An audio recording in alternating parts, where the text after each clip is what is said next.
Hello, everyone. Welcome, welcome, welcome.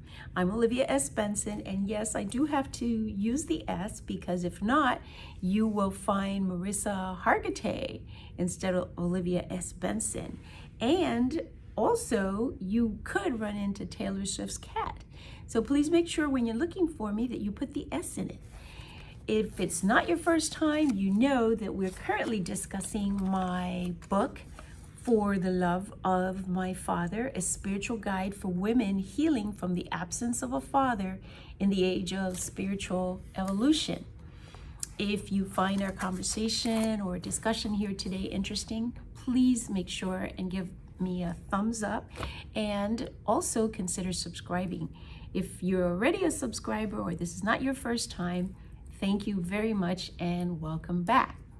Some of you may know that on my Facebook page, which is author Olivia Benson, and on my Instagram page, I post quotes from the book on a actually practically daily basis. I think the only time that we don't post is on the weekends. But we post directly from the book, and the quotes also say what page in the book it comes from. So if you find a quote interesting, you can always go to a specific page in the book and find the entire discussion around it. Well, this week we had one particular one that seems to have struck people interestingly enough. Not sure why, but it seems to have struck a lot of people, or touched a lot of people, I think is a better word, touched a lot of people. And it says, fixing us is not their job, and they just can't do it. Now that comes from For the Love of My Father, page 108. And by the way, in case I haven't said it before, it's available on Amazon. And it's from page 108. And as you know, the continuing discussion is in chapter 7, and the title of chapter 7 is Getting Ready to Love Another.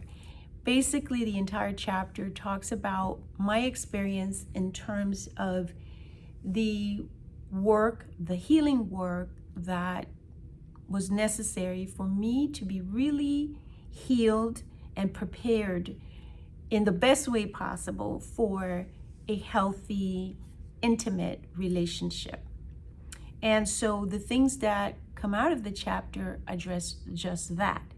And this particular quote, fixing us is not their job and they just can't do it, is a very important one because it has a lot of information in it.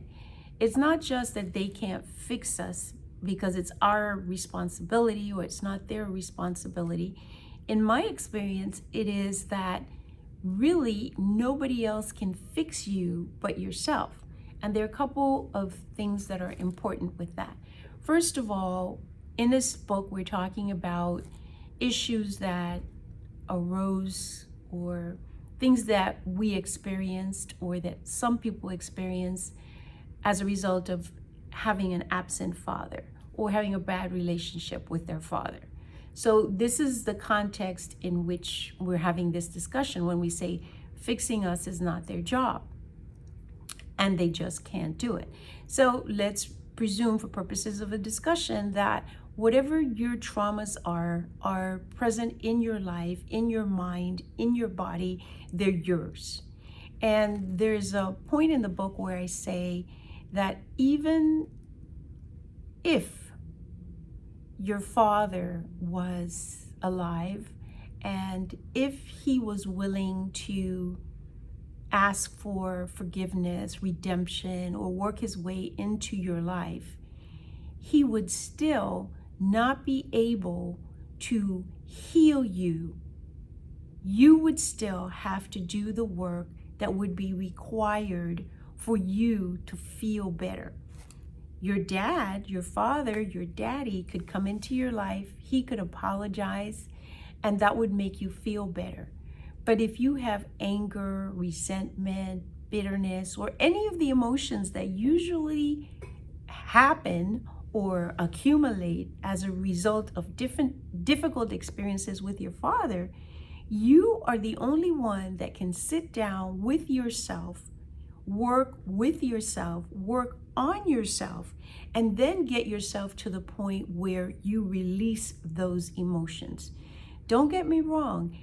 If your father was willing to ask for forgiveness and just trying to work on doing different things to make it better because he was absent in your life, it could help you and it could help your healing process. It would move you along. But the bottom line is that you still have to do the work. Now, specifically with regards to this quote, we're talking about somebody else other than your dad. Fixing us is not their job.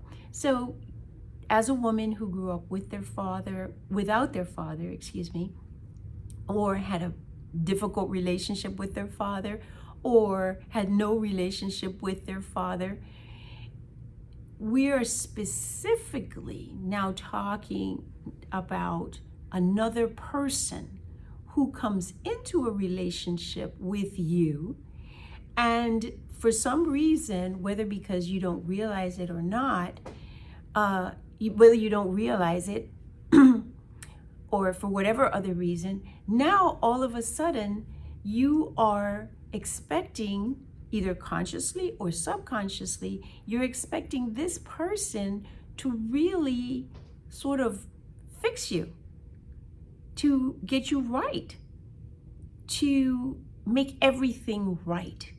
And this is simply not possible. First of all, it's not their responsibility.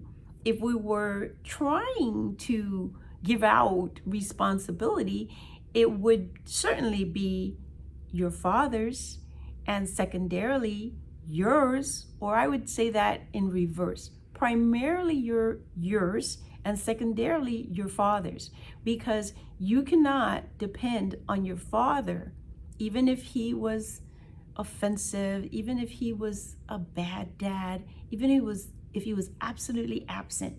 You certainly could not stake your life or the trajectory of your life or your happiness on whether your father showed up and made things right.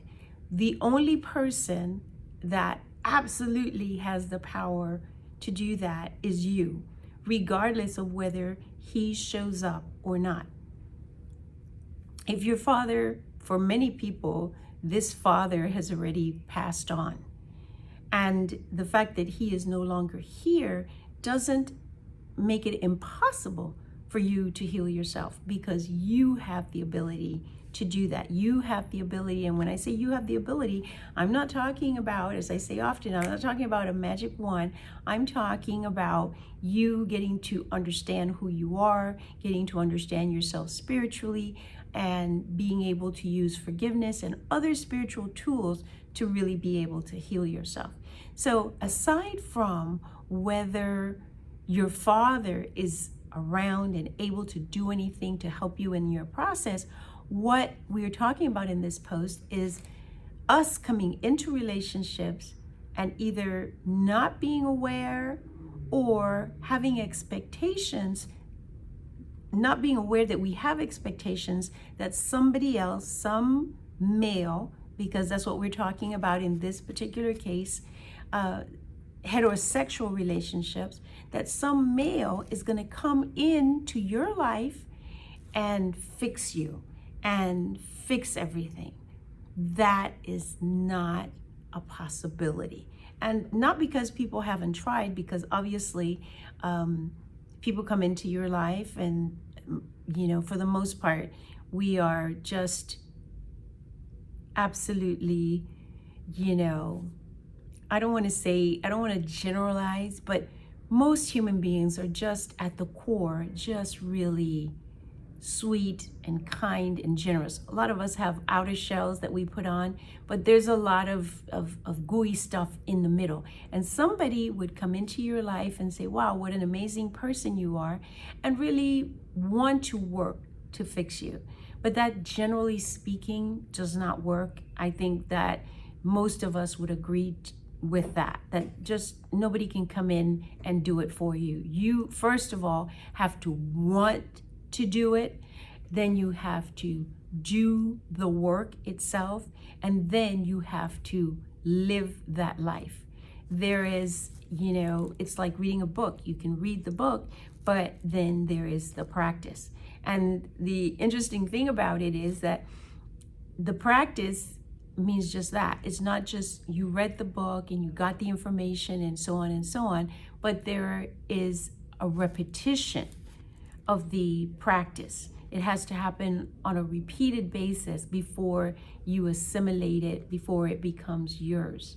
So the idea that you're going to expect somebody else to come into your life and fix your life or fix you or anything that has to do with your relationship with your father is just really an impossibility, because like everything in life, we are the center for ourselves.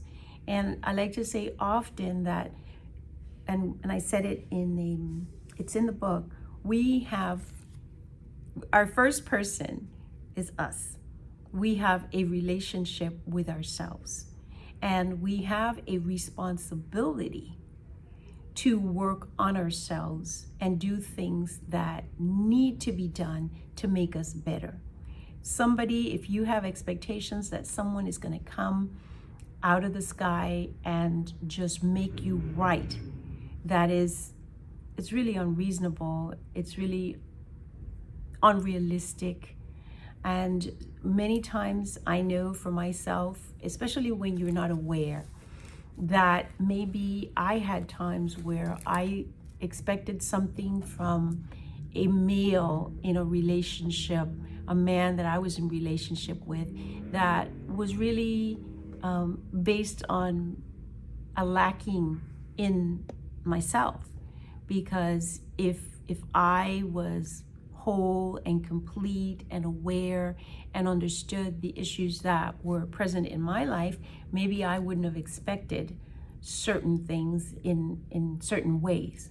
So I can understand why this particular quote, fixing us is not their job and they just can't do it, seems to have struck chords with a lot of different people, because we really have to be aware of it. And also, the important thing with that is that the idea of fixing us includes the fact that we have to know that something is off, something is out of balance. And just getting to that awareness in and of itself, if you've had daddy issues, if your father was absent, if you consider yourself fatherless, if you've had a bad relationship with your dad, it's a whole thing to realize that this has had a significant impact in your life, and that it is very likely, unless you heal it, to impact your relationship and what your expectations are in a relationship. And I think I said this a few videos back, if you have negative experiences with your dad and you subconsciously are projecting that onto other guys, how could you ever expect to have a good relationship with someone, with a man? How could you expect to have a good relationship if in the back of your head you're always thinking, consciously or subconsciously, the way you thought about your father, particularly if it's unhealed? So if you haven't seen the quote, or you haven't been to my Facebook page and seen all the quotes from the book that I've used, my Facebook page is author Olivia S. Benson, and the quotes are there. The Instagram is under Olivia S. Benson as well. And also I make the post on Twitter on a daily basis. My website is oliviasbenson.com, and the book is For the Love of My Father, and it's available on Amazon. If you've enjoyed this video, or if it's been insightful or helpful for you in any way, please give me a thumbs up. Also, take a look at some of the other videos, subscribe. hit the notification bell so you know when other videos come up. And please check out the website again, because we have not only other things that I have written, but we have cups and t-shirts and things along those lines. And I hope that this quote, "Fixing us is not their job and they just can't do it," leads you to thinking about what it is that needs to be fixed and how you can work on yourself, your first person. Talk to you soon. Bye.